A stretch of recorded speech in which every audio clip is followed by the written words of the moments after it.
Oke guys, welcome back to Cakra Diva Reinkarnasi dalam pembahasan alur cerita Solen 2 Jushi Tangmen episode ke-135 yang makin kesini tuh makin edian ya guys ya. Nah, seperti biasa kita review dulu pembahasan alur cerita episode sebelumnya di mana Yuho dan Tang Wutong telah mengerahkan seluruh kekuatan yang mereka miliki, namun pada akhirnya tetap menjadi bulan-bulanan sang Doluo naga kegelapan Long Xiaoyao. Akhirnya duo muda-mudi itu ditantang untuk melubangi tubuhnya sendiri dengan belati naga kegelapan 9 kali sebagai bayaran untuk mereka bisa dilepaskan pergi. Yuho tidak mungkin membiarkan Tang Wutong mengambil tantangan dan akhirnya memaksa seluruh tubuhnya bertahan sampai 7 bulan ke-9 yang menyebabkan Yuho kehilangan kesadaran sekaligus juga membangkitkan ingatan lama Wang Dong Er yang tersegel dalam tubuh Tang Wutong yang sampai bikin Tang San, waduh segel gue diacak-acak nih sama anaknya sendiri. Nah, di episode kali ini tiba-tiba saja Yuho udah balik lagi ke Sekte Tang dalam kondisi sehat walafiat, sementara Tang Wutong entah karena apa justru melakukan retreat dan tidak mau diganggu oleh siapapun. Apa sih yang sebenarnya terjadi setelah Yuho menyelesaikan tantangan Lang Xiao ya? Sengaja kita terus. Episode ini diawali dengan pertemuan Su Tianran dan Juzi di Kekaisaran Ryu, dan Kaisar Matahari Bulan itu mengabarkan bahwa para menteri telah mengajukan petisi agar dia segera menunjuk seorang ahli waris. Hal ini langsung membuat mata Juzi gemetar karena dia mengetahui kondisi tubuh Su Tianran yang sepertinya tidak bisa diajakin bercocok tanam sehingga tidak bisa melahirkan seorang pewaris.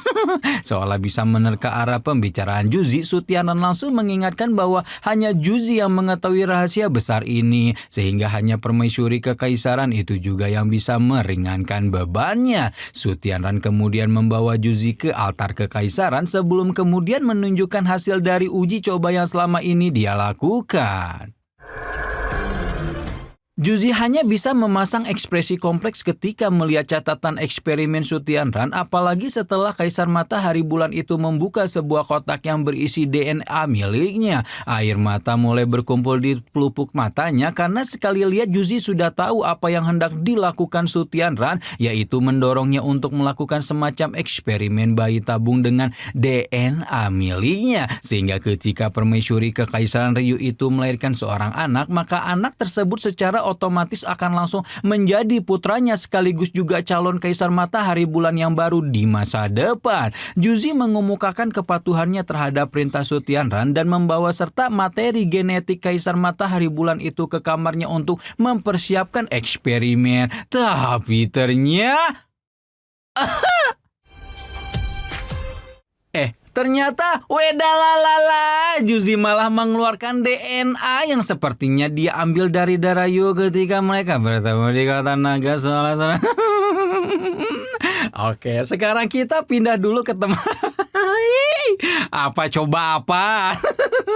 Oke, sekarang kita pindah dulu ke tempat lain, tepatnya Sekte Tang, tempat Yuho terbangun dari mimpinya tentang Tang Wutong pada momen mereka berhadapan dengan Long Xiaoyao, namun tidak menemukan gadis dalam mimpinya itu. Begitu dia membuka mata, Yuho juga cukup terkejut karena tiba-tiba sudah balik kampung dengan kondisi tubuh yang sehat walafiat, padahal sebelumnya dia sudah melakukan tindakan hardcore pada tubuhnya sendiri. Yang lebih mencengangkan lagi, begitu Yuho memeriksa lebih lanjut, kekuatan rohnya telah menjadi sangat dahsyat, bahkan meningkat ke ambang level 80-an.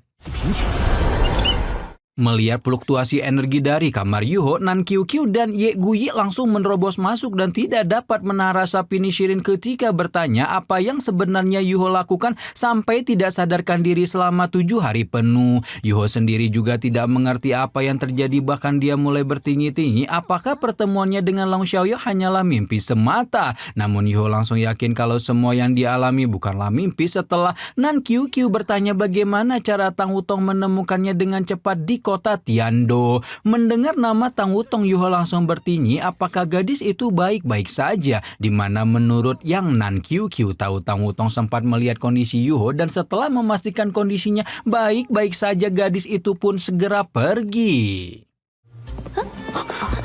Setelah mendengarkan semua penjelasan Nan QQ tanpa mengatakan apapun lagi, Yuho bergegas keluar dari kamar karena dia ingin menemui Bebe untuk menyampaikan temuannya berada di kota Tiando. Bebe tampak begitu gembira melihat adiknya telah sadar dan baik-baik saja. Namun beberapa saat setelahnya ketua PLT Sekte Tang tersebut segera menunjukkan ekspresi marah ketika mengomeli Yuho yang gak capek-capeknya nyari gara-gara sama nyawanya sendiri. Emangnya kucing? Bebe tidak habis pikir kenapa setelah melewati bahaya di kota naga, Yuho masih sempat-sempatnya ngembolang di kota Tiando. Sebelum kemudian ekspresinya dipenuhi antusiasme ketika Yuho berkata bahwa dia mengambil jalur memutar ke kota Tiando untuk menghindari korps Phoenix api sekaligus mencari tahu keberadaan Tangya.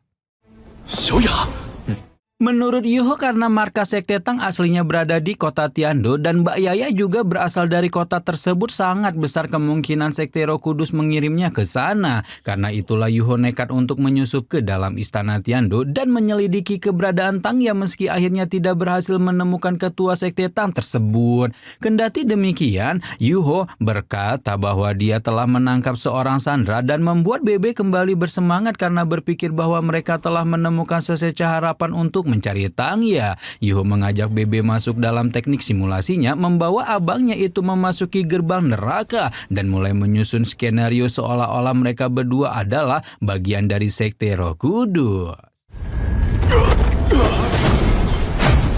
Sandra Dewi yang Yuho tangkap alias Cu Yanwei awalnya sangat waspada ketika tiba-tiba saja dibawa ke tempat mengerikan dengan aura kegelapan padat ini. Namun kewaspadaan itu segera berubah menjadi penghormatan ketika Yuho berkata bahwa dia diutus oleh Zhongli. Zhongli itu bapaknya Zhongli Wu alias lakinya Ye Shishu ya guys ya. Karena itu posisinya jelas lebih tinggi daripada Zhongli Wu yang merupakan ketua Sekte Roh Kudus dan membuat Cu Yanwei auto bersikap patuh sepatu-patunya karena aula pendeta merupakan organ yang sangat tinggi di seluruh Sekte Roh Kudus. Setelah mengetahui orang yang ada di hadapannya adalah seorang pendeta, Cu Yanwei pun mulai ngejawab semua pertanyaan Yuho dengan patuh, termasuk ketika pemuda itu menanyakan tentang keberadaan gadis suci. Cu Yanwei masih tidak memikirkan apapun ketika memberitahukan keberadaan Tangya kepada Yuho, namun begitu pemuda itu mulai menanyakan keberadaan gadis suci Phoenix api alias Ma Xiaotu, Cu Yanwei segera mengetahui ada sesuatu yang salah dan tidak mungkin seorang panatua sekte tidak mengetahui posisi gadis suci mereka sendiri. Cu Yanwei akhirnya menyadari bahwa Yuho jelas bukanlah anggota Sekte Roh Kudus dan karena itulah dia berusaha untuk melarikan diri. Panggung sandiwara yang dia susun telah terbongkar, membuat Yuho tidak menahan diri lagi dan segera menggunakan api pengendalian jiwa untuk memaksa Cu Yanwei menyelesaikan interogasinya. Yuho segera menanyakan tentang keberadaan markas besar Sekte Roh Kudus dan Cu Yanwei baru hendak menjawab, tapi tiba-tiba tiba-tiba saja jiwa Cu Yanwei malah meledak dan membuat kamar Bebe yang dijadikan tempat simulasi menjadi ikut porak-poranda. 7 monster Shrek lain tergesa-gesa memeriksa sumber ledakan dan belum sempat terkejut dengan keberadaan Yuho yang udah bobo cantik 7 hari 7 malam. Mereka sudah lebih dulu dikejutkan dengan informasi mengenai keberadaan Tangya di garis depan Kekaisaran Tianhun. Sementara Xiaotu yang berada di markas Sekte Roh Kudus. Begitu mengetahui informasi ini, 4 monster Shrek yang tersisa langsung berubah antusias dan mengajak Yuho menyelamatkan rekan-rekan mereka. Namun orang yang diajakin tidak mau terburu-buru dan ingin meminta petunjuk tetua Sekte Dewa Laut lebih dulu. Tidak menunggu lama, 6 monster Shrek bergegas menemui Suanji di pavilion Dewa Laut dan sempat membuat kepala Akademi Shrek itu juga dipenuhi dengan keterkejutan. Bebe menjelaskan ulang informasi yang didapatkan oleh Yuho dan mengemukakan rencana mereka untuk mengumpulkan beberapa orang dalam memulai operasi penyelamatan Tangya di garis depan Kekaisaran Tianhun. Berkenaan dengan rencana tersebut, Bebe ingin meminta petunjuk dari Suanji tentang kemungkinan rencana Akademi Shrek dalam waktu dekat, serta bantuan yang mereka perlukan dari Sekte Tangya. Namun Suanji dengan tegas meminta 2 muridnya untuk tidak memikirkan urusan akademi dan dia justru akan mengirimkan Song Yunji dan Yan Zhaoze sebagai super dolu untuk menghadapi mereka. Suanji melakukan tindakan ini demi memastikan tingkat keberhasilan operasi penyelamatan akan jauh lebih tinggi dan hal itu membuat Bebe tidak dapat menahan kegembiraan dan senyumannya yang naik ke telinga ketika mendengar instruksi gurunya. Yuho bersama dengan Bebe menangkupkan kedua tangan penuh rasa terima kasih sebelum kemudian menanyakan keberadaan dan keadaan Tang Wutong setelah mereka kembali dari kota Tiando. Yuho mengemukakan keinginannya untuk bertemu dengan Tang Wutong karena gadis itu telah menyelamatkannya. Namun sayang menurut apa yang Suanji tahu setelah membawa pulang Yuho dengan kondisi roh pelindung yang agak tergoncang, Tang Wutong tiba-tiba saja izin melakukan retreat panjang dan meminta agar siapapun tidak mengganggunya. Bebe jelas tahu ada yang tidak beres dengan Yuho maupun Tang Wutong, namun Suanji tampaknya tidak memiliki kecurigaan apapun dan karena itulah dia meminta baik Yuho maupun Bebe untuk fokus mempersiapkan diri karena mereka akan segera berangkat untuk menyelamatkan Tang Ya. Yuho juga tidak mau berlarut-larut dengan keinginannya bertemu dengan Tang Wutong dan berpikir untuk melanjutkan rencana pertemuan ini setelah operasi penyelamatan Tang Ya berakhir. Meski demikian, dia masih sangat penasaran dengan apa yang sebenarnya terjadi setelah pertarungan melawan Long Xiaoyao dan tepat ketika hampir dibuat pening dengan rasa penasaran tersebut, satu persatu roh jiwa dalam lautan spiritualnya keluar untuk menceritakan kembali apa yang mereka lihat dan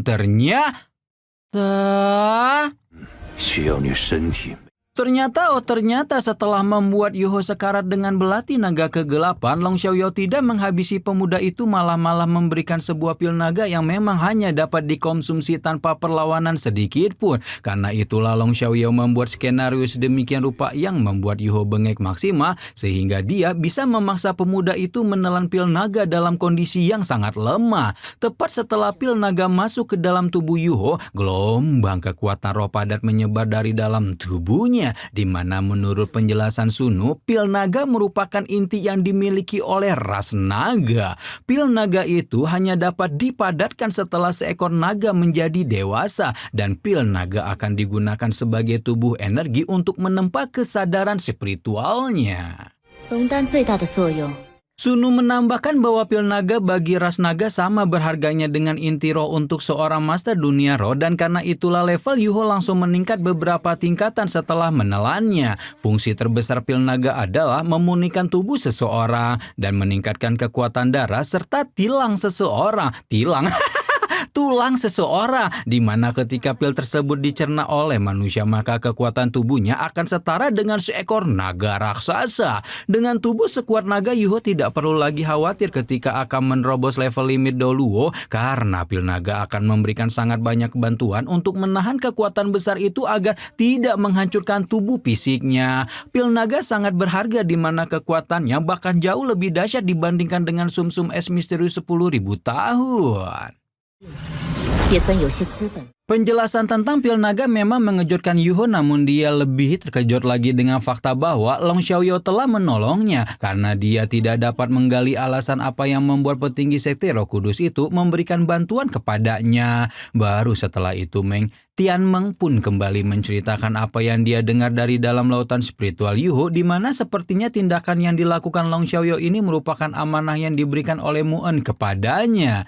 Dan benar saja apa yang diceritakan oleh Tianmeng, di mana kayaknya dahulu Mu'en sudah meminta Long Xiaoyao untuk menghentikan Ye Shishui yang semakin menggelo. Namun karena cintanya kepada Ye Shishui, Long Xiaoyao tidak akan bisa melakukannya. Semengerikan apapun kejahatan yang telah dilakukan oleh Ye Shishui lakukan. Karena itulah Long Xiaoyao hanya bisa memberikan pil naga miliknya dan menyerahkan tanggung jawab untuk melawan sekte Roh Kudus kepada Yuho. Sekarang Yuho menjadi sangat terenyuh ketika mendengar cerita Tianmeng karena mengetahui bagaimana gurunya masih terus menjaga dan memberikan bantuan kepadanya bahkan setelah dia tiada. Masih lagi asing, Shad Boy tiba-tiba saja Sunu mengingatkan Yuho untuk menjemput Shobai dan membuat pemilik mata spiritual itu auto tersentak karena ingat telah meninggalkan sang raja beruang es di kota Tiando. Sunu menjelaskan bahwa Shobai memiliki kecerdasan yang tinggi dan karena itulah setelah Yuho dibawa pergi oleh Long Xiaoyao, Shobai mengikuti aura Yuho sehingga sekarang dia sudah tidak berada di kota Tiando. Nah, Tapi, meskipun telah mengikuti aura Yuho, Shobai masih belum berhasil menemukan lokasi keberadaan mbahnya. Dan karena itulah Sunu meminta Yuho untuk mencarinya. Sementara itu, Shobai sedang berada di sungai dekat hutan Shrek dan beristirahat sebentar untuk mencari ikan demi mengganjal perutnya. Namun sebesar apapun upaya Shobai masih tidak bisa menangkap bahkan satu ikan pun. Dan mulai putus asa khawatir dia akan mati kelaparan sebelum menemukan kakeknya. Namun rasa putus asa itu segera berubah menjadi haru dan kegembiraan ketika melihat Yuho muncul dan membawakannya sejumlah besar makanan yang membuat Shobai segera melupakan segala keputusasaannya. Sumpah sih ya guys ya. Tapi kalau yang kalian minggu lalu bilang kalau Cakradiva clickbait itu enggak ya guys ya. Karena kan si Tang Wutong itu sudah mengeluarkan segelnya yang di dahi yang ditanamin sama Tangsan itu teh artinya guys. Jadi kalian kayak nggak ngerti aja sih. Kan ceritanya kan Cakradiva lagi membuat kalian itu pinishirin setengah mati. Ceritanya itu emang kayak gitu guys. Makanya segelnya itu tuh muncul. Tahu kan segelnya itu, andaikan itu segel bener-bener lepas udah habis itu Long Xiaoyao. Karena levelnya Tang Wutong itu tuh di atas Long Xiaoyao kalau secara aslinya, kalau nggak disegel gitu guys.